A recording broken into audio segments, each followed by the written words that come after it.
Hey, good evening everybody, it's Big Boy. Gonna do a video, kind of a request video on the type of collars I use when I'm predator hunting. So we're gonna talk about those a minute. First off, I want to show you something that I firmly believe in using. This is a Mojo Critter decoy. This is about my third one. What this does, is just a little old twister tail. What I do is I set this out by my speaker and turn it on. And this, have seen this do this several times calling to where one of the first calls, in fact, with the pro staff hunter Jeff Johnson I hunted with, he had a call come. We watched the call coming in. Had the opportunity to watch this one come in from about a couple hundred yards. And this coyote's trotting across the pasture, and he's kind of doing this, looking left and right. At about the last 100 yards, he saw this, and his head just dropped, settled straight, come right in. It's just a good way to get their attention on something else if you're bringing them into a prey call. Now you notice this one's got these fold out legs. They've got a cheaper version of these, and they may not even have anymore. The first ones I started out with had a steel spike you screwed in there and just stuck it in the ground, which worked all right until summertime when the ground dried out and the threaded insert at the bottom was just glued in. Invariably, you're going to punch that out, and I did on a couple of them. This one now at Academy, they got one I think I looked at today is about $50. I think I give like 39 for this one, but I've had it several years. And it just folds up like that to put in your pack. Sits on the ground. This is just a magnet. Pull off, put on like that. Funny story on this. I had this, wasn't this one, it was a different one set up. Uh, Then I started calling. Within 2 minutes, a big hoot owl come down, hit this, knocked it over. Well, I got out there after the set, looked for it. The tail was gone. He took the tail with him when he left. Okay. All right. We're going to talk about three different e-collars I've got. And like most guys, we'll spend money on our hobbies. Um, Most I spent on hobby was 200, and lowest was 75. First one I got was this Fox Pro Wildfire 2. A little neat history on Fox Pro. What does that case resemble? Some of you young people may not never remember this, but back in the day, real popular flashlight was a 6 volt, big square spring turnable battery, had a handle, and this was a light come out. They say when the guy who invented Fox Pro started making these, he actually started making them in them flashlight housings and just kept using this. This has got a threaded area here on the bottom where you could put it on a tripod if you needed to. Um, On-off switch here on the side. This is the remote for it. I don't know if we can show this. We're going to try. Alright, here's one issue that I've had with the remote being old. I don't know if you can tell that or not. But you see how small the numbers and the number of the name of the call. When you got the remote set like that, it'll tell you the number and the name of the call. If you hold both the volume controls down, it will just change to big numbers, which makes it easy to see.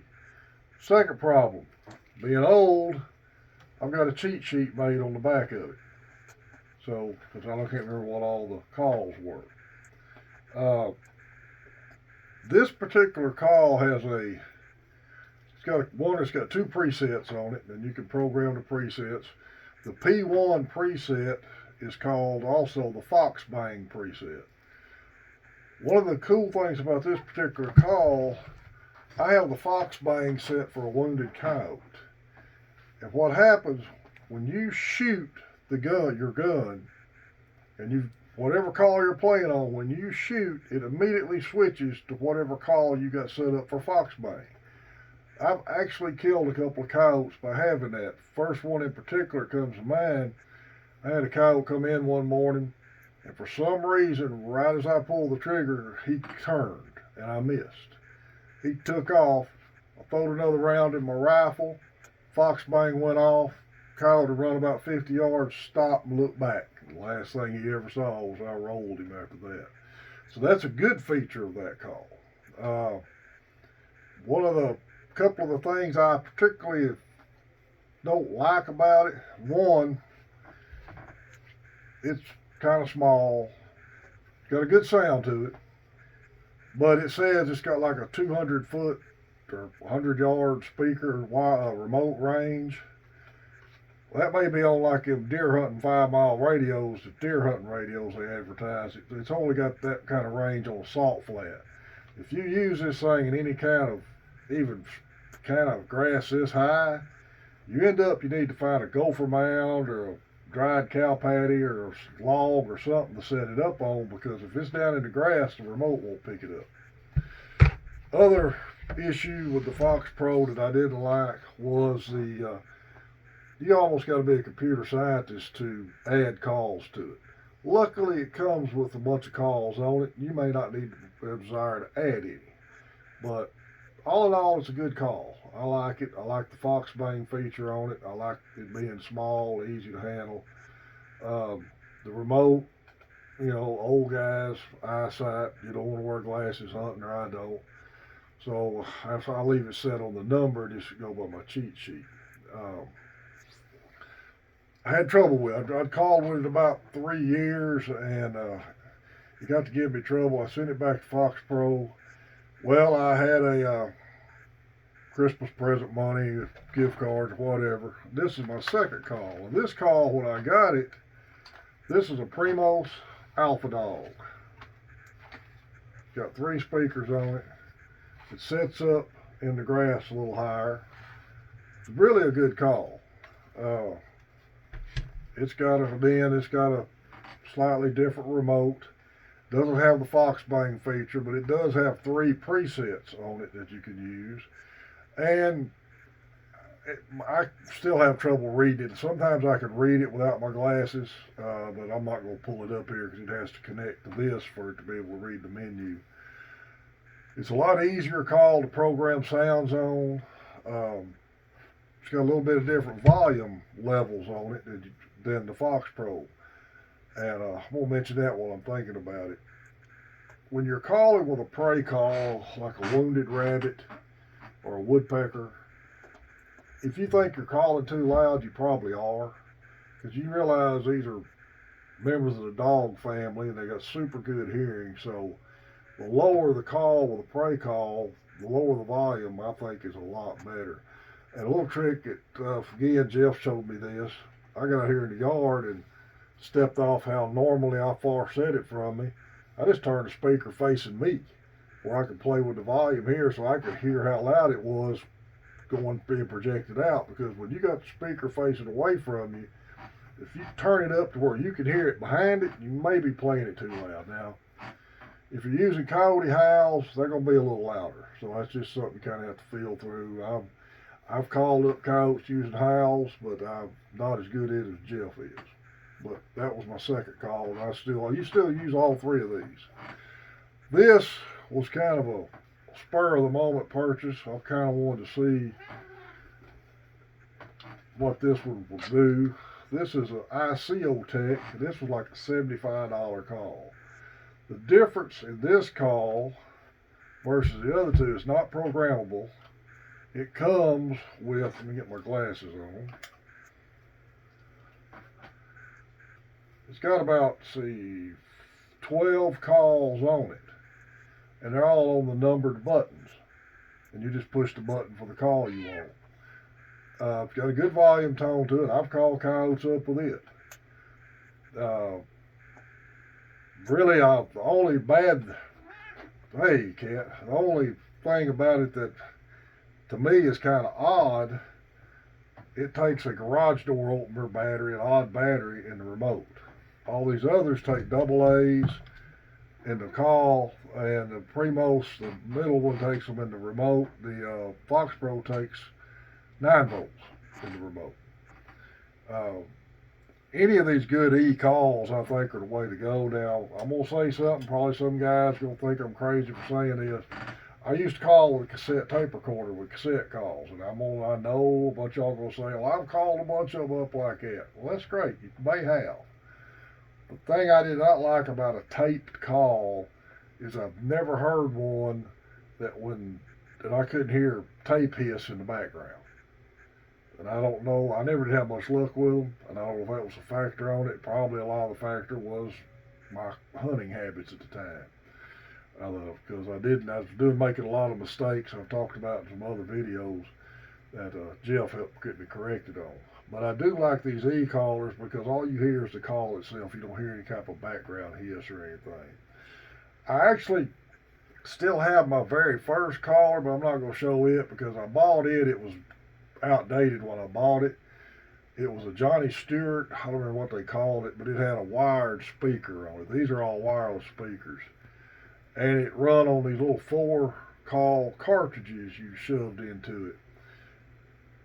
It was a good call. I killed several cows with it. The only thing that I thought was odd about it was you had to physically unplug this cartridge, which made noise to change it, and the grouping of the calls on the cartridges were odd. Like there was like 3 different calls I like to use, but there's all of them different cartridges, so you ended up, if you wanted to change during a set, you'd have to unplug and plug it in again. I will say this about Johnny Stewart calls. They've been in the Predator calling business probably as long as anybody has, and their yellow hammer woodpecker call, to me, is the best woodpecker call on the market. All 3 of these other calls have a variation of a wounded woodpecker on them, and I've called stuff with them, but I've never seemed like I've had the good luck that I had with the yellowhammer woodpecker call. I called bobcats with that other call.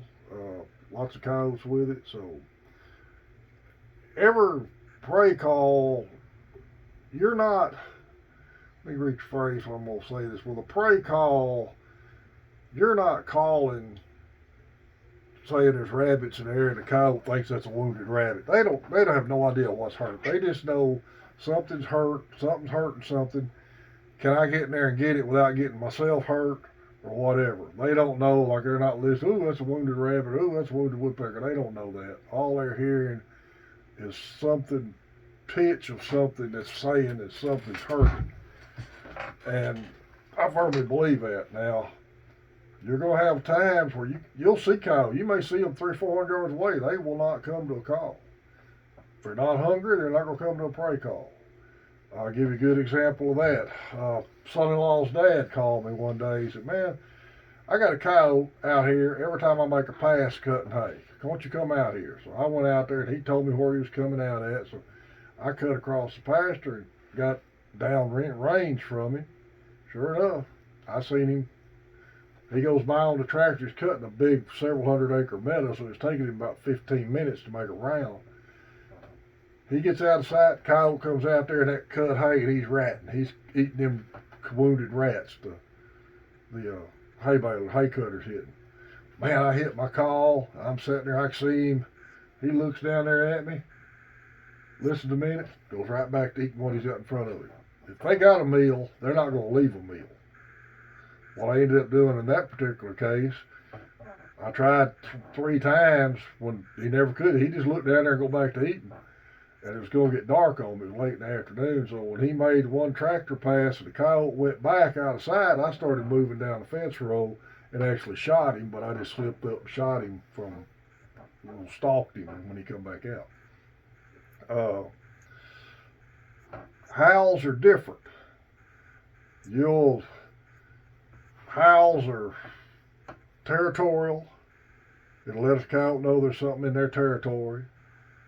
Coyote's looking for a girlfriend, female howls, or sometimes they'll come to a fight or a wounded coyote call. And I've had them come to all 3 of them. And I'm still not good with calls with coyote howls, so I'm still trying to get better with them. But that's what I got for right now. If anybody got any questions about calls, just shoot me a comment. And next video, I will show you my backpack setup and the things I carry when I go out there hunting. I appreciate everybody that likes listening to me. Hope y'all have a great hunt. See y'all later. Adios.